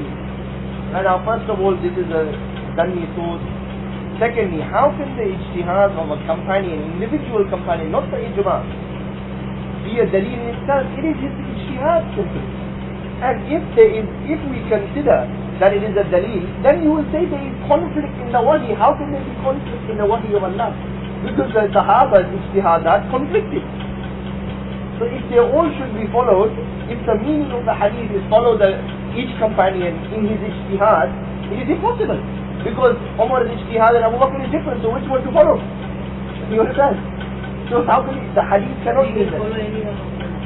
Right, but doesn't mean that you can follow them in their capacity as mujtahid. उनकी opinion आप वो कर सकते हैं. That's in the capacity of mujtahid. मुकल्लिद. Yeah, not in the capacity of a dalil. We cannot say Qala Umar, he said this, therefore it is dalil. You see, we can say Umar said this as his ijtihad. But the dalil that he relied upon is this and this from the Quran and Sunnah. So one is making something, and that's why I started with what is a source. A source is what you look to derive the law. Right? So when you want to derive on cloning, we do not look to the sayings of Umar. So what did Umar say? We look to the dalil that he relied upon for everything. To the Quran and the Sunnah and to Ijma of the companions. And look, what did they say? Then look at it. But these, some scholars, they would look in addition to the Kitab and Sunnah and other sources, the sayings of the companions as an evidence. Okay? In our view, this is weak again, and today also there is a contemporary confusion and misinterpretation as well. So people quote sometimes the saying of a companion and they quote it in a manner which they would try to justify the conflict with the text. Okay? So they will quote some saying of like the saying of Ibn Abbas about the moon issue as their main argument. That's it. Ibn Abbas said so is dalil. But Ibn Abbas's opinion, like Shawkani said in his book Layl al-Awtar, that the issue where Ibn Abbas was commenting upon Syria was according to his understanding. He did not say Qala Rasulullah, he did not quote the messenger, he said this is how I have understood or we have understood. So this means that his understanding was related to his understanding of the reality also. At that time, people did not know was the moon, was the time difference in the world, what was it. They didn't even discover the whole world by that time. Okay? So we cannot rely and say it is a dalil. We must rely upon the nas, the text in order to. So this is the problem that we see today. And therefore the companion, yes, the meaning of the hadith, okay, means simply that the Sahaba, of course, they are the ones like the Prophet the best generation is mine, then the one after, then the one after. Doesn't mean ijma tabi'in, ijma tabi'in, because it's the same argument. What does it mean? It means that they are good, of course, and you should look at the example because you will be motivated. When we look at the story of Khalid bin Walid, you will be motivated to follow the deen. When we look at Abu Bakr, it will show that you will be motivated in the implementation of the ahkam, not in the derivation. Not to make their ijtihad as a dalil, but to look at how they implemented Islam. Because of course they were good people. Okay? And the Mahdi, the people who are rightly guided, anyone. So we can say, let us look at the history of the Ulema, they will teach us good lessons. It is true. The history of the great scholars and the great mujahideen and dawah carriers. We do not say from the point of view of the Usul-ul-Fiqh. Right? We simply say from the point of view of how they applied Islam and how to get motivation from that. So again, this is a misunderstanding of people, and let us look. The individual Sahabi's report as well as his narration of hadith is not considered qatl, it's dhanni. If you say his report is dalil itself, then you will add one other verse into the Quran. One of the companions, I think he was Ibn Masud, I am not 100%, I have forgotten, said that elderly man or woman, if they commit adultery, stone them. They added that as an ayah. Because it is clear that some of the companions, they may have made mistake when narrating the Quran. Not all of them are infallible. So he mentioned this as an ayah. But this was in conflict to the ijma of the companions. They said, no, it is not of us. Yes? So they rejected it. Now, if we accept the opinion of the individuals, then you have to add a new verse into the Quran. Even it is that Abdullah Muslim believes that Nas and his mother No, that is fabricated, those things. Those things are fabricated. The issue here which is authentic is that one or two, but there's I think one or two incidents like this, right? That where the companions made a mistake in the narration. And the other companions, they said, no, it is not correct. So fine, they are mixed together. The ayah is mentioned here is that about the stoning of the elderly man and woman if they commit zina. So stone them. It is not an ayah. It is not an ayah, it is a hadith, some people say. Okay? So it is not a verse. So sometimes that is why the Prophet ﷺ prohibited the writing of hadith in his time. Because he did not want people to mix between the ayat and the hadith. Everything is written. You could make a mistake and insert one thing into another thing. Because it was not like today you have one book, you put it on your shelf. You have many different bits of paper. One could get muddled into the next one. So you make a mistake. So that is why he made them memorize it, made them write it as well and keep it separate, the Quran, not the hadith. Okay. So this is a issue here, that's the opinion of a companion. So this must be clear in your mind. We can follow the opinion of Umar as a mujtahid, as his ijtihad, just like we can follow Abu Hanifa as a dalil in itself. Because if it is a dalil, that means nobody can dispute it. That means there can be no ikhtilaf on it. If it is a dalil and he has said it and that's it, it becomes one of the evidence. Right? So the issue is here that the Tabi'in and the Tabi'in debated and disputed with the opinions of the Sahaba themselves.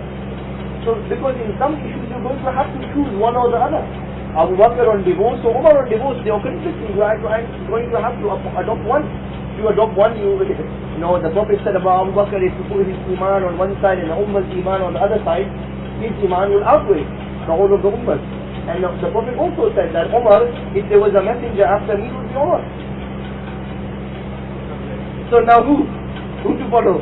It is not based upon those things. It is based upon what is the text and what is the correct argument.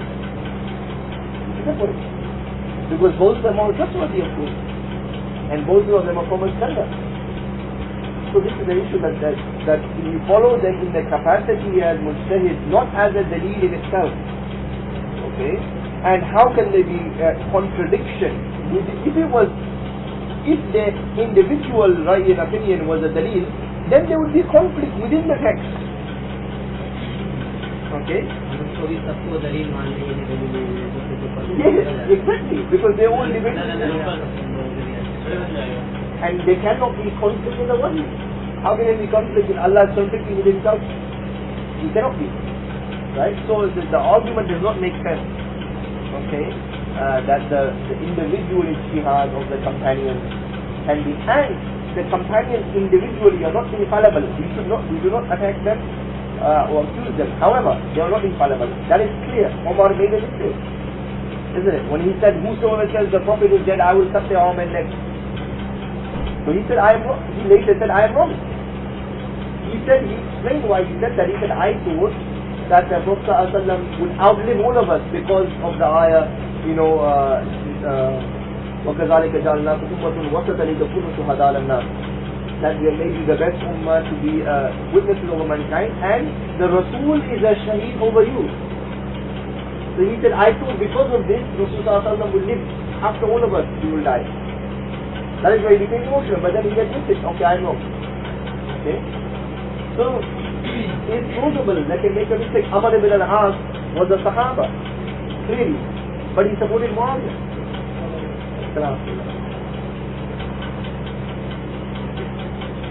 You are a friend? Yes. Okay. So, this is the issue here, that the sources of law, in the indefinite sources, some scholars accept it. I think the Ahnaf accepted the ijtihad of the companions, some of them, as a dalil. Yeah. Some mujtahideen accept it, but we do not, and other scholars also do not. Right? Like the Hanbali, they say only ijma Sahaba, not the ijma of the mujtahideen, the ra'i of the Sahaba, the ijtihad of the Sahaba. So they have differences over it. Is it true that Booker, at his latter period, he said that I was wrong on the issue of divorce? I have never seen any narration which is authentic about that. I doubt it. In our books we have mentioned it and they have thoroughly researched normally that he has never said that. There may be somebody arguing that, right? But I have never seen that. Because from what I know, he continued until he was ruling, and then he ended. Then Umar took power, and when he was Khalifa, implemented his own opinion. That's it. I know some people quote that, but we tell them to bring the reference. Yeah, I've heard some people say that, but I've never seen any reference to it. Maybe somebody somewhere has quoted in a book, but no, without a reference. So sometimes you find that in the age of extremism of justifying the opinions of the madahib, sometimes people also used to invent things from the companions without without a reference. They say yes, Abu Bakr did this to support their opinions, but it was not with the reference, and that became into the minds of Ummah and accepted, but it was not true. अल-बाज़िन जाना जब नौकरी लगू, उसके हम बिकने नहीं थी, vegetable बेच रहा था वो, तो बैगन रखे हुए था वो, लोग बताते हैं, जैसे कि माओ जमजम लेमन छोड़े वालों को, तो उसने हदीस नादी अल-बाज़िन जान बैगन लेमन नौकरी लगू, तो हदीस से क्या मतलब है? माओ जमजम लेमन छोड़े वालों को, हदीस नहीं है कि जमजम का पानी पीकर जो दुआ मांगेगा, उसकी दुआ कबूल होगी. Whoever eats vegan will literally invent. Sometimes we have that type of thing. People tell the deen for worldly good, as mentioned in the hadith. Another type of Islam. Okay, we can cover some of the things. Sharaman Kaplana, which is a long discussion. Maybe we will continue in the next session because now we didn't cover this topic, conferring benefit and preventing harm. We did not cover it. That is true. We missed that. Okay, that is one short one, so we can cover that. That, yes, there are some people who believe that the speaking of the manfa'a, of the maslaha, is an illa of the entire sharia. Okay? And they quote the ayat وَمَا أَرْسَلْنَاكَ إِلَّا رَحْمَةِ الْعَالَمِينَ to justify that we have sent you as a messenger, as a mercy to the mankind. Therefore, they think because the messenger is a mercy, by definition, whatever has come in the text is merciful to humanity. And therefore, they start to look for the rules and try to say that the illa, that the reason for all the rules of mercy apply. So therefore, we can look to a rule and say that the reason is this, and therefore start making a derivation based upon that. Okay? So like, yeah, like, well, there is a contemporary confusion and classical confusion again. Let's go. There was a contemporary confusion which appeared in the later days of the Uthmani Khilafah when people started to quote this ayah and this issue to try and justify democracy, okay, in a democratic system. So some people, they started to say, and look, that Islam is a mercy, okay, and for benefit, and democracy, we can see its fruits in the West. Its fruits are development and industrial revolution, and therefore it is good, we should adopt it. So this is a confusion which is not acceptable in Islam. Yes, in the last period, right? Some people argue that. Now, we have refuted that in the book Kayf Qudimat al-Khilafah. There is a section which goes through all of these things. So this is wrong. This is the contemporary ideas which are not related to the actual usul. The usul is more stricter. The people who adopt it, like some of the people who believe in the maqasid of the Sharia, like the Malikis, some of them, and the Shafi'is also, and the Hanafis obviously, in terms of illa they adopt it. So there are some people who use some arguments for this now. The issue is that they are not like the contemporary people who are saying mercy is the benefit for all the rules, and therefore you just seek the benefit, forget the rules. That is the contemporary principle. You understand what they are saying? You seek the benefit even if it conflicts with the rules, because manfa is the aim of the Sharia, masla is the aim. So therefore we should seek the benefit wherever is riba is halal, everything is halal. Okay, that's what they do. So that is not what was in history. That is the contemporary misuse of this principle. Okay? So we have to reject that. Of course, that is batil, it is invalid. The people who use this principle, they would say, like the Hanafis, they would say, you look to the kitab, then the sunnah, then ijma sahaba, then qiyas, then. Okay? Because the whole aim of the sharia is for benefit. So, for example, to raise taxes to build a bridge is benefit for the ummah, therefore it is permitted. Okay? Although we would say that no, in our adoption, that you have to have a daleel to raise taxes apart from the taxes mentioned in the nas. Kharaj, ushur, jizya, zakat, which is not a tax, but zakat, those are the only taxes. Okay? Other than that, there is no tax. So and the tax of emergency, but this is not an emergency just to make a bridge. So some of the scholars would commit it on the basis of the benefit, because it does not conflict with, apparently conflict with other things. This is the point here. So the principle is much more restrictive. It is not a principle which is general, that can be applied in anything in conflict with other principles and other sources.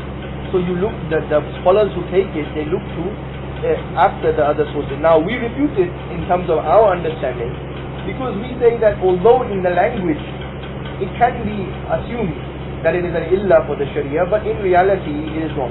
It is merely a hikmah. There is a difference between the illah and the hikmah. Allah said, لَعَلَّكُمْ تَتَّقُونَ, for fasting. Fasting will lead to taqwa. Okay? Piety. Or salah will keep you away from fahisha and munkar. Doesn't mean that the reason why you fast is for piety, because if you are already pious, if it was an illah, then you would not fast. You say, I am already pious, why do I need to fast? Because the illah is absent, the reason is absent. Similarly, fahisha and munkar, I am already away from it, so I don't need to pray salah.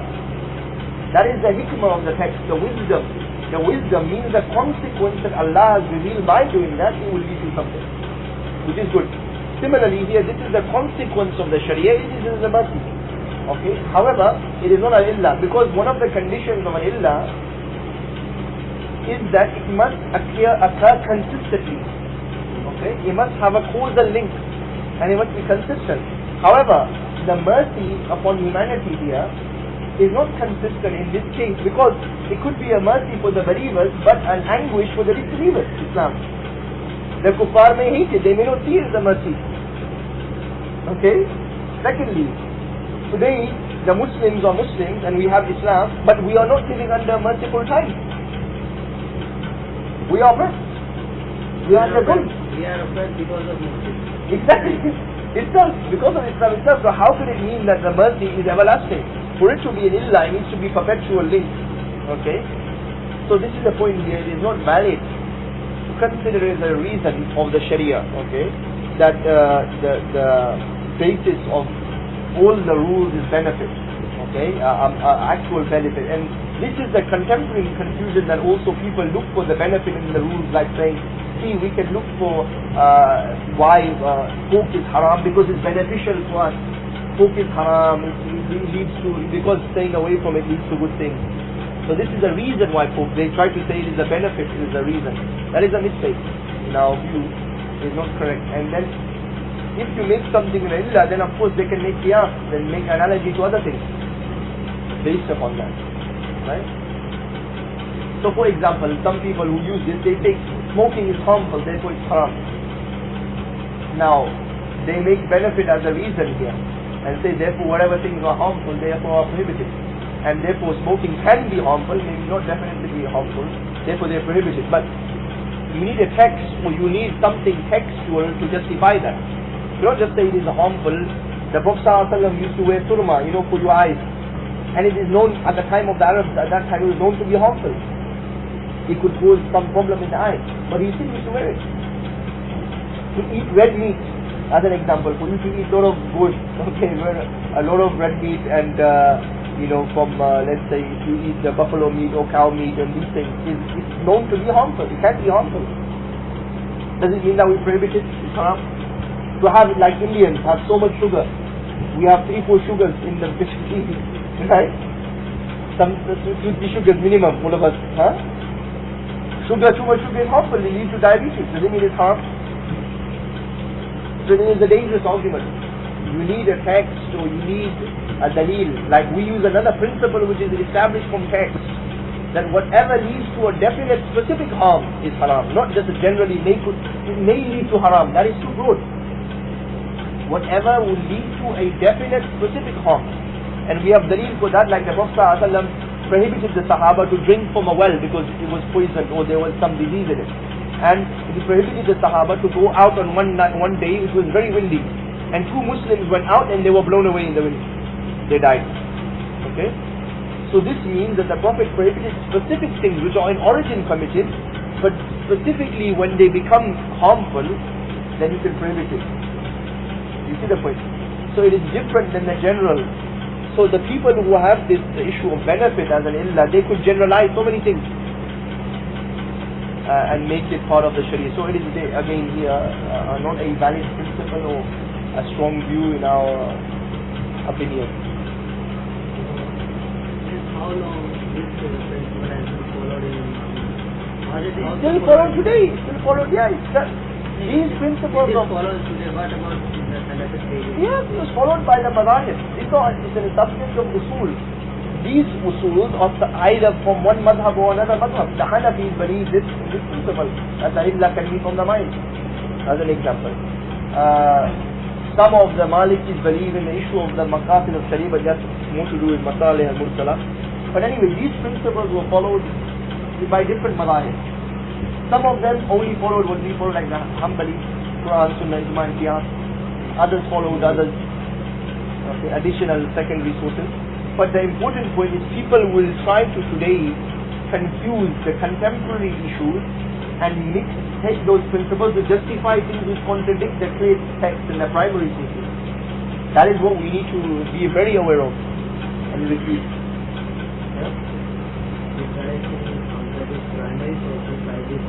By these things, which is even the scholars who develop these sources said that it is impossible to do that, because the primary source is the basis.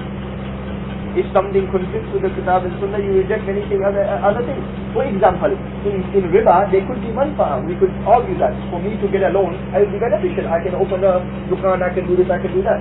Right? Individually, it may be beneficial, but it's haram. Finish. There is no issue. So no scholar ever in history said riba is halal. And they said whoever says that is a kafir, or whoever believes in that is kufr. On this very detailed basis, people are not trying to justify it. That's right. So they are twisting on this. They have broadened it. So they are trying to use. That is why you will find Qardawi and these people in their books they write something.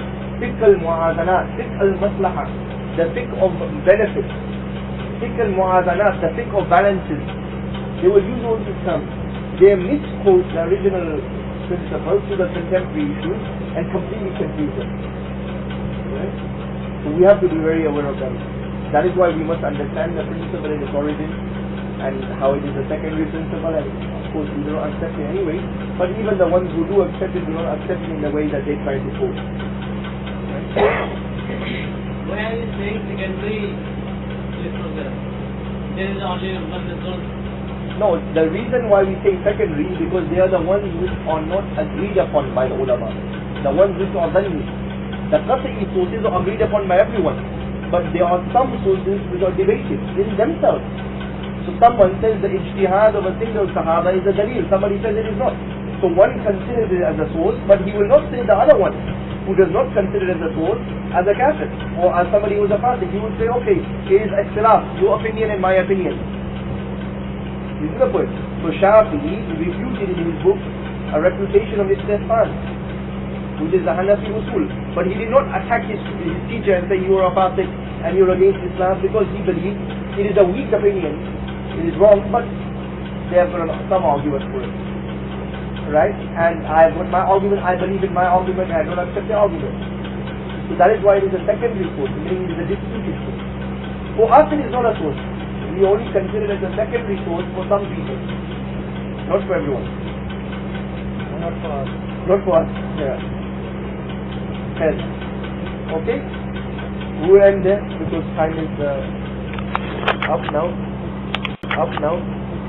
Up now. Up now. Up now.